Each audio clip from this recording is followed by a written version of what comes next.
Hello everyone, this is Medha Walia. I'm going to teach you the subject 4E, Elements of Electrical and Electronics Engineering to Mechanical Third Sem students. So today we are doing the topic AC series circuit.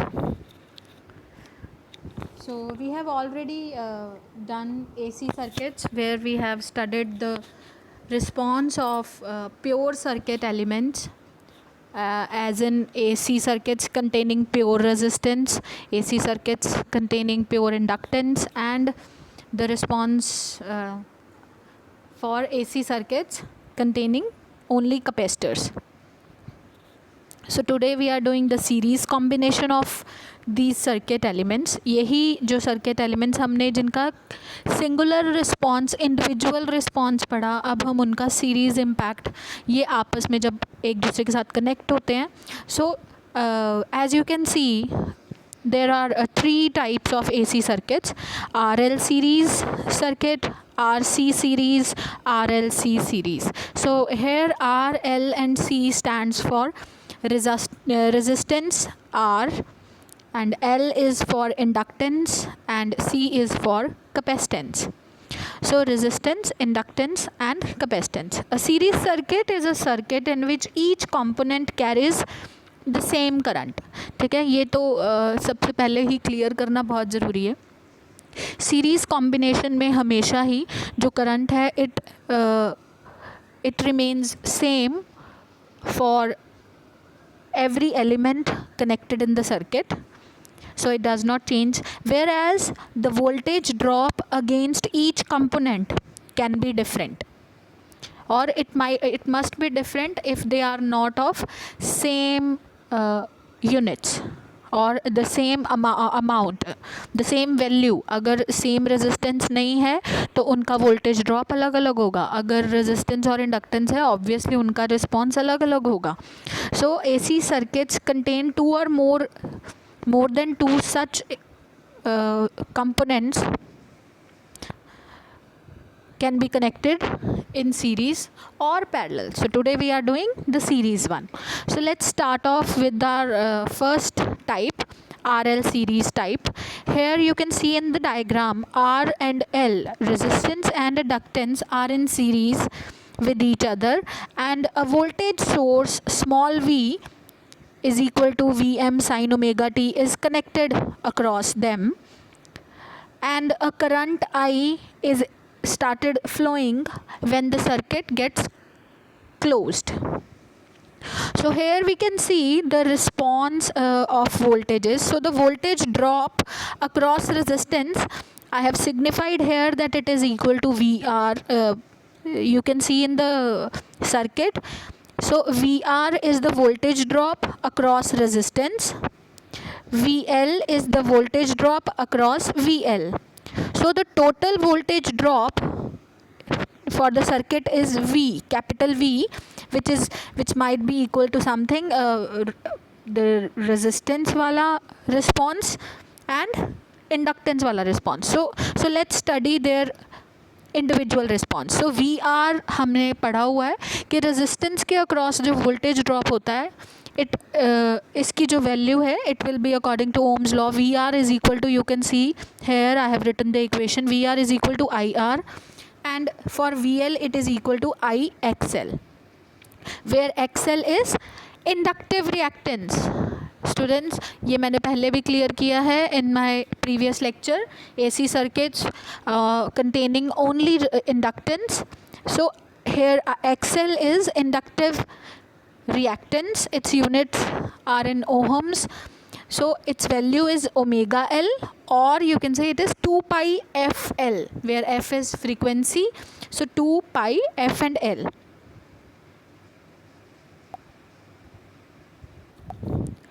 So now in right angle triangle, अब हम यहाँ पे phasor diagram, मैंने उसी circuit diagram से relate करके phasor diagram draw की है. Here you can see in the phasor diagram that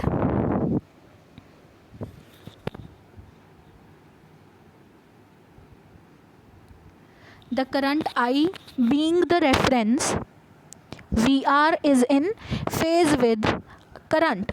So voltage drop across resistance is in phase with current, because we have studied कि resistance का response होता है, current and voltage are in phase with each other, whereas pure inductance का response होता है that current lags the voltage by 90 degree. तो current पीछे है VL के, voltage drop across inductance VL, it is in lead, it is at 90 degree from current. सो अब दो vectors आ गए हमारे पास VR और VL. सो इन दोनों का हमें एक रिजल्टेंट निकालना है. तो using parallelogram law of vectors हमने इनका पैरेलल लाइंस ड्रॉ किए. सो VL की पैरेलल लाइन आ गई. सो OA VR है, OA is VR and AB is VL, parallel with the VL, and hence we can find the resistance as capital V is equal to IZ. और ये जो angle आया है between VR and V is phi. सो हमारे पास triangle क्या बनी, triangle OAB, triangle OAB, sorry, triangle OAB, AB. So according to this, in right angle triangle OAB, सो हम यहाँ पे वेक्टर लॉ स्टडी कर रहे हैं. तो पैरेललोग्राम लॉ में या आप ट्रायंगुलर लॉ में ये फॉर्मूला है दैट रिजल्टेंट स्क्वायर, या आप इन राइट एंगल ट्रायंगल तो पाइथागोरस थ्योरम से भी आप क्लियर कर सकते हैं that hypotenuse square is equal to perpendicular square plus base square. So here we are writing V square is equal to VR square plus VL square.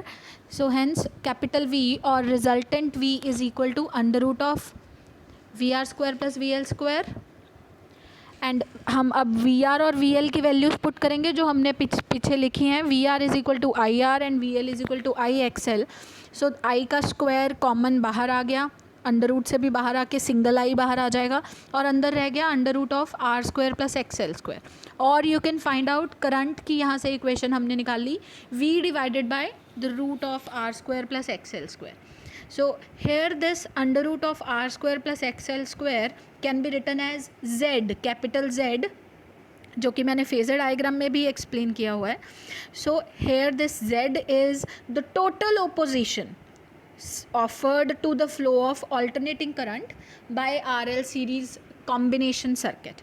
So क्या है ये, कितना अपोजिशन ऑफ़र किया है R और L दोनों ने series में लगकर करंट के लिए कितना अपोजिशन प्रोवाइड किया है. सो रेजिस्टेंस क्या थी, it is the opposition to the alternating current. और यहाँ पर क्या हो रहा है, आर और एल दोनों ही सीरीज़ में है.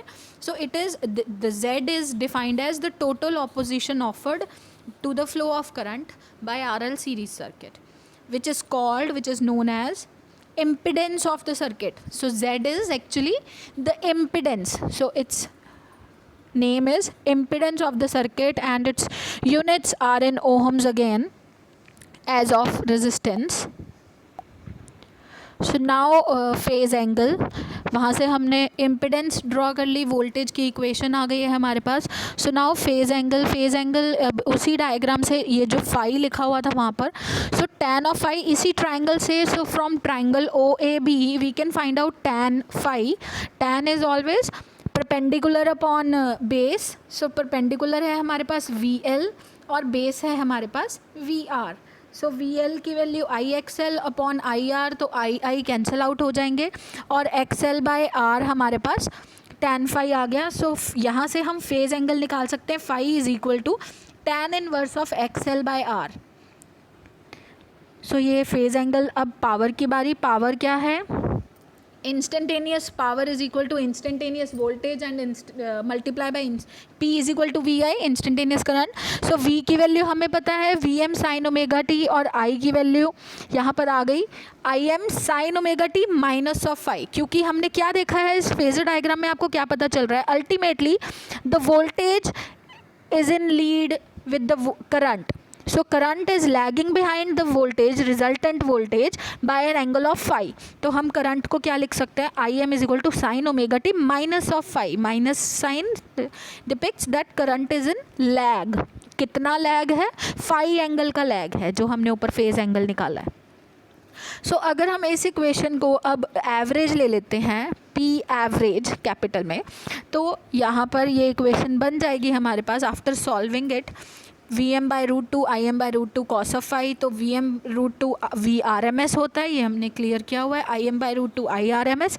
सो पी एवरेज आ गया V I cos of phi.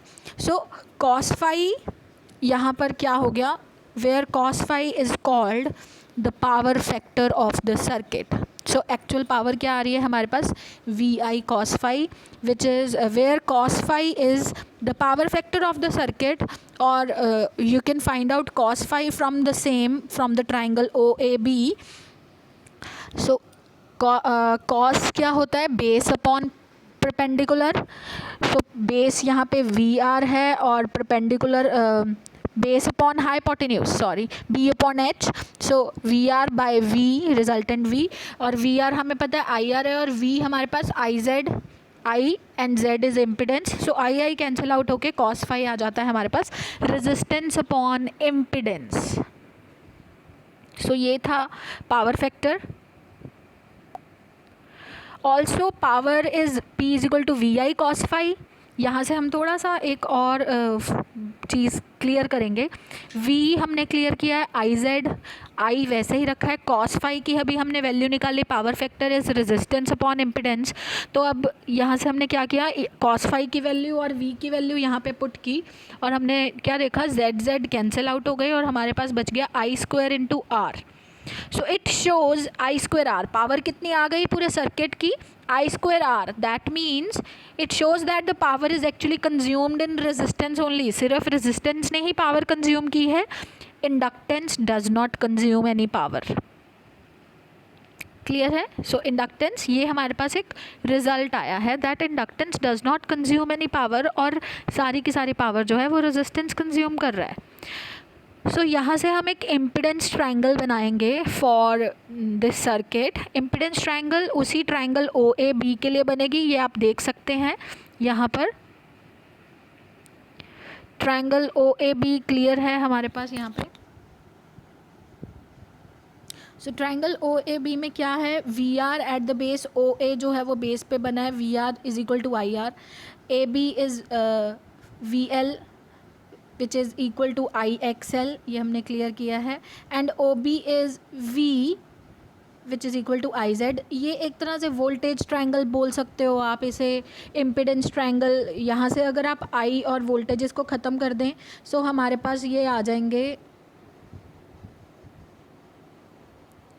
ये ट्रायंगल ऐसे बन जाएगी कुछ. सो ट्रायंगल ओ ए बी, आई और वी को अगर हम हटा दें तो हमारे पास बेस में है रेजिस्टेंस, परपेंडिकुलर है एक्स एल, और जेड है impedance, and the phase angle phi remains the same. So triangle O A B.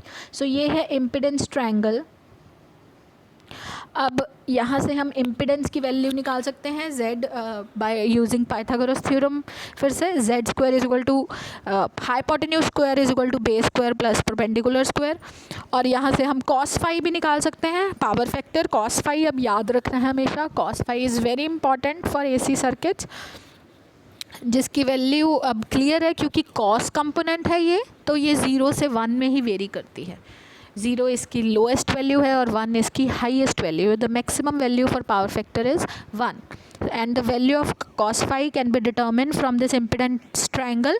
Cos अगर आप लेंगे so it will be base upon hypotenuse, resistance upon impedance. और यहाँ से आप फाई की वैल्यू भी निकाल सकते हैं. Phi is equal to tan inverse, ये हमने पिछले स्लाइड में भी देखा, tan inverse of X L by R आया था हमारे पास फाई की value.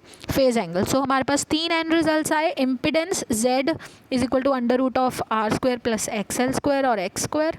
Power factor is cos phi R by Z. Phase angle is phi tan inverse X L by R. So ये टॉपिक यहाँ पे क्लियर होता है. सिमिलर डेरिवेशन है for R C series circuit. R और C series में होंगे, जैसे आर और एल हमने स्टार्टिंग में किया. और सेम हमने उनके लिए डायग्राम्स पढ़ने हैं, सेम सर्किट्स स्टडी करने हैं। वीएल की जगह आप वीसी को करेंगे, और जैसे कि यहाँ पे एल की जगह आप वीसी, एल की जगह कैपेसिटर लगाकर वीसी आ जाएगा। सो वीआर और वीसी टोटल वोल्टेज ड्रॉप हो जाएगा। So V is equal to under root of VR square plus VC square. So VC will be IXC, where XC is 1 by omega C, 1 by 2F C. ये हमने किया हुआ है last topic में, AC circuits for capacitors only. So in the same way you can do RC series circuit and RLC series circuit. So thank you students. ये वाला topic जो है AC सीरीज़ सर्किट मैं यहीं पे ख़त्म कर रही हूँ। So you have to make notes accordingly, आपको बनाने हैं RL series circuit, RC series circuit, RLC series circuit. मैंने आपको RL डिटेल में समझा दिया है। You have to make notes on your own, you can take help, आप बुक की हेल्प ले सकते हो RC सीरीज़ सर्किट के लिए और RLC सीरीज़ सर्किट के लिए। बुक में काफ़ी अच्छे से एक्सप्लेन किया हुआ है। And if you have any query और if you want to ask me anything, you can contact me during the working times 10 to 4 के बीच में। आप मुझे कभी भी कॉल कर सकते हैं। Thank you everyone. I am Medha Walia, ending my lecture over here.